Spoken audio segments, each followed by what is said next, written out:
Welcome to Woodford Wells TV. We're going to do a quick review of last Saturday's games. Not much to review if the truth be known, as all last Saturday's games, including the 1s, 2s and 3s, were all rained off.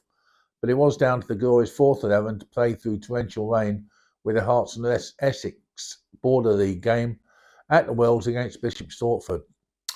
Both sides agreed on a 20-over game, and the Wells batted first and scored a very what they thought a credible 191 for 4, with Ralph Dorey scoring 111, not out.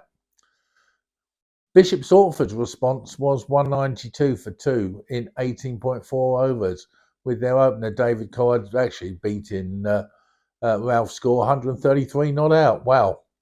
6 points gained for the Wells, moved them up to 5th place. But if the truth be known, the game probably really benefited Bishop Stortford more than it actually benefited the Wells. This weekend's coming games, we're going to talk about what we're going to do today. Saturday's live game is at the Wells, is with the Wells second 11, who are hosting league leaders Wanstead and Snaresbrook at Monkham's Lane. Wanstead currently 36 points ahead of second place and newly promoted Epping.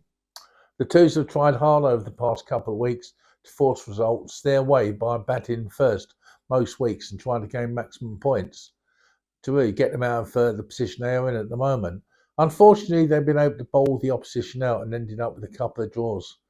Last week might have been different if the rain hadn't have intervened, as they had Ilford at 69 for 4 when the heavens opened.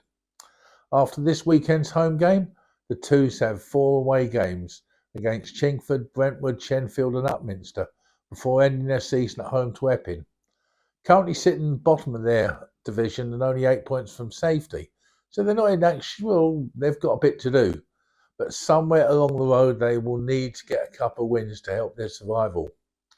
The Ones are in a far better position, still sitting top of Division 2, 6 points ahead of second place Springfield and 22 points ahead of third placed Alcett and Thurrock. The top 2 of most divisions gain promotion automatically. So after Saturday's game away to bottom place Wickford, the Ones will have 4 home games against Horn-on-Hill, Frentford, Old Southendians and Old Parkonians before their last game of the season, which is away to Alcett and Thurrock. So as long as availability stays strong and they take advantage of the home game, promotion back to the first division must be a very, very strong possibility. The Threes currently sit 5th in their division, 43 points behind Saturday's visitors and top of the table Harlow. Recent games against them have been a tad feisty, so an interesting confrontation could be on the table. Harlow only 8 points ahead of second place Upminster, with both sides 20 plus points ahead of third place Shenfield.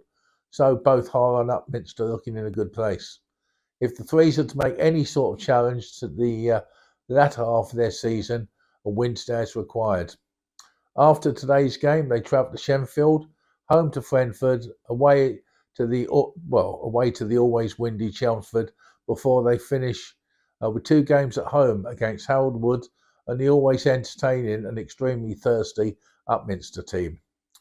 Assuming they've dried out after Saturday's drenching, the 4th 11 are away to Harlow Town this Saturday. Harlow Town sit bottom of the table, virtually and probably most definitely relegated.